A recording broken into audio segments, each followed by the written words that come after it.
Good morning, viewers. Today I have come to discuss, I'm back again. So today I want to come and discuss a bit something about the Saskatchewan Immigration Nominee Program.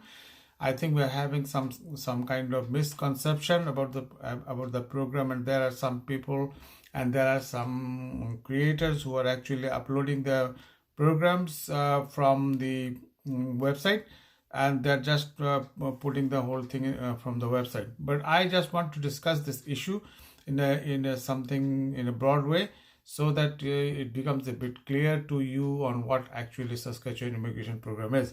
Saskatchewan immigration program, apart from any other program of other different provinces, is actually a nomination program. This actually doesn't give you any direct, clear passport to the nomination to Saskatchewan labor market, but it actually gives you a bit of a this is something to deal with the nomination, because it starts to nominate you, and then after nomination the next phase of this program is that once they nominate you, once they are satisfied with you and they nominate you, then they put your application to the central intake intake, where they look at your application, they decide, and then ultimately they give you a go ahead with a 60 days notice to apply for the permanent resident. Then once you get the permanent residence, then probably you can come and start to work over here, start to do whatever you want to do after you have come back from your country and get the permanent resident card. Now the thing is that actually the story is like this. Actually, there is a lot of requirement in the Saskatchewan immigration nominee program.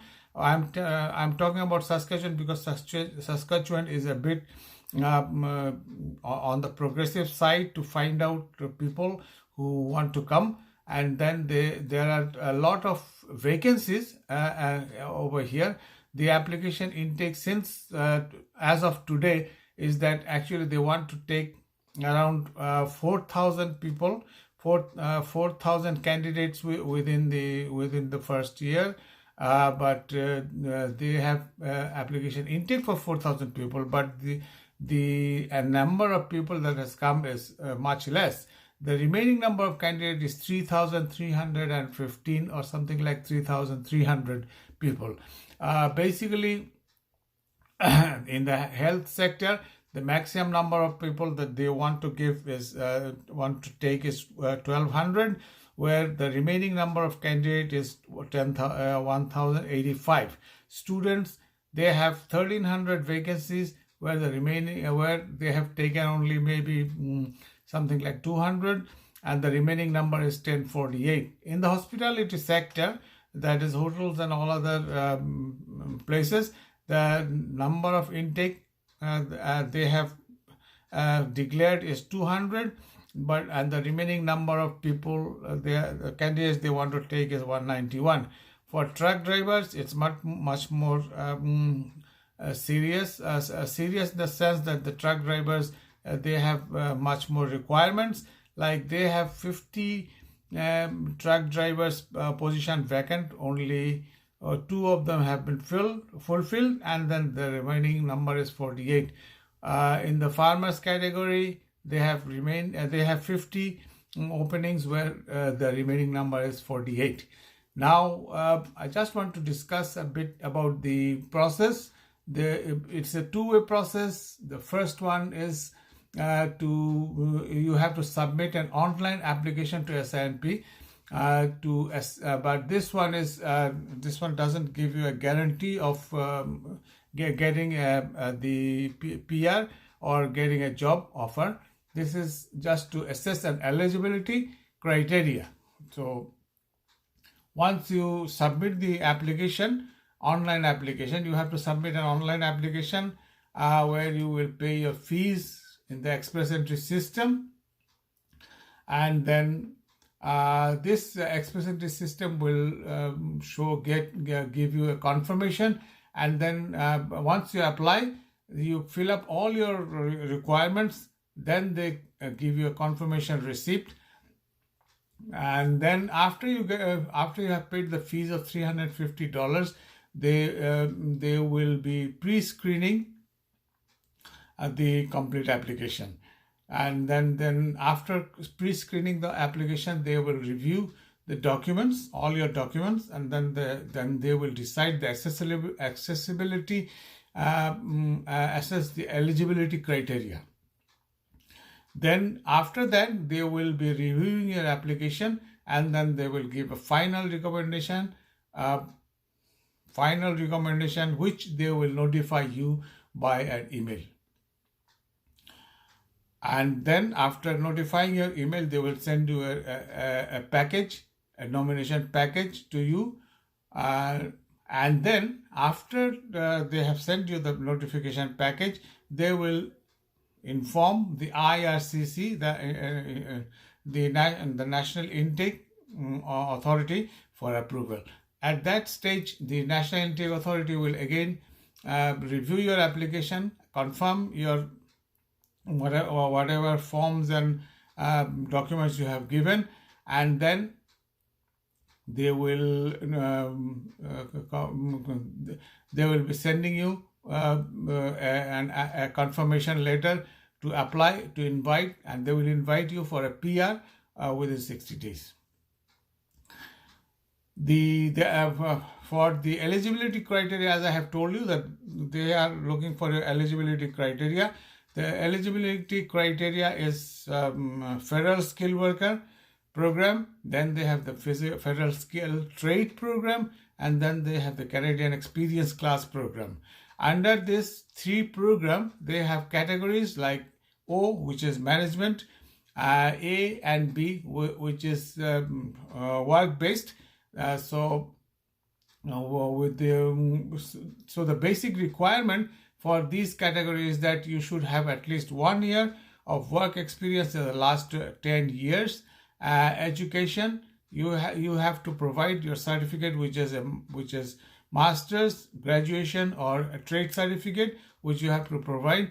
Outsiders can send for Canadians, you have to provide the certificate from the schools or colleges. Outsiders can have a credential certificate acknowledged by the different institutions. Then what you have to do is that you have to show your funds, that you can provide funds for yourself and your family, and for at least 6 months. The reason for providing funds is that you are actually sometimes they give you the ITA, or they give you the go ahead for the PR, and you come over here with for getting your PR, but you have not got your job. So that's why you have to actually show funds that you and your family can run for at least 6 months before you get any job or anything like that. So apart from that, there are some very important issues which they would want from you. That is, they will want to see that you have no criminal records from your country, so that you are not a criminal. And the next thing is that you are hale and hearty and you are healthy. Then the other thing is that you have at least CLB 7 for language test, and the result has to be shown, provided from your institution. Apart from that, the documents that are needed for you is that you have to give your passport, send a copy of the passport, photocopy of the passport, the IELTS results, educational certificates, and job offer. And then the last thing that they would ask, that if you have a job, you can provide your job offer, which will give you an additional benefit to get the PR. Then if you have a job offer, if the candidate is candidate is nominated through an employment, then you have to provide the job offer from your employer, and then the SINP work permit letter. Then the candidate will automatically be nominated to the central intake office, and IRCC makes final decision to provide candidate with PR to qualify for candidate needs. Now, for all those things, there are certain criteria which you need to put forward, such as the marking system. If you need at least 60 points from 100 points, and then these 60 points are within all the 4 criteria. Like education, if you have a master's or PhD, you have 23 points. If you are a bachelor's, you have 20 points. If you have a trade certificate from Canada or from your country, you will have to give they will ask you for 20 points. And if you have a diploma certificate which is less than 3 years, you can get 15 points. Less than 2 years with an on-job training, you can get 12 points. Among these degree and certificates, if you have working experience, like if you have 5 years working experience, you get 10 points. 4 years experience in all these activities, you get 8 points. Then 3 years experience, 6 points. 2 years is 4 points, and 1 year is 2 points. Language, as you know, it is CLB 8. If you get CLB 8, you get 20 points. You get if it is CLB 7, you get 18 points. CLB 6 is 16 points. CLB 5 is 14 points, and CLB 4 is 12 points. Within the age bracket, if it is 18 to 21 years, you get 8 points. If you are 22 to 34, you get the maximum, which is 12 points. If it is 34 to 45, you get 10 points. 46 to 50, you get 8 points. And if so, these are the points that you can get. You are eligible to get within 100 points. You have to get 60 points out of this, so you will be eligible to apply. Apart from that, the most important thing that remains to be said is that if you have an employment offer, apart from all these points, if you have an employment offer, you get an additional 30 points.